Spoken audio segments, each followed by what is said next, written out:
台中有一家口仔5个人煮火锅来食，这个菜阁是家己种的，但是竟然食到有3个人中毒送病院。医生讲这是有机磷中毒，应该是无注意到这个菜，才喷农药喷无几工，加上这个菜是家己种的，想讲放心，所以就无洗甲真功夫。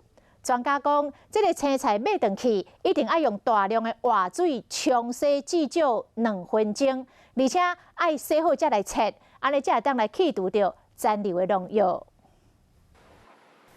天气冷，一个靠5个人食火锅，因食的是因家菜园啊所采取的青菜，结果过长工，妈妈找呼吸困难，爸爸甲大汉后生嘛是类似症状，赶紧看医生。医师对因早来食物内面有闻到怪味，验血了后证实是农药内面的有机磷中毒。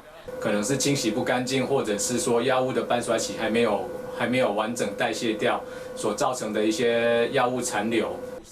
因为妈妈已经插管治疗，医师紧急甲这家伙啊注射解毒剂，才化解危机。民众若买菜回来，到底要安怎清洗才安全？通常农药最容易残留的部位是在根部。全猪。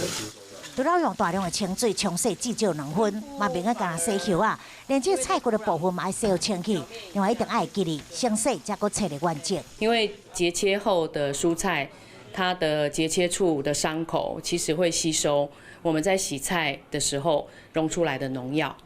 若是浸这小苏打，是不是会当完全中和农药的酸性呢？也阁需要评估。民众若是想要安心食这青菜，唔通这青食，上好是爱透过高温来煮，或者是买有机蔬菜，甲农药对人体危害降到上低。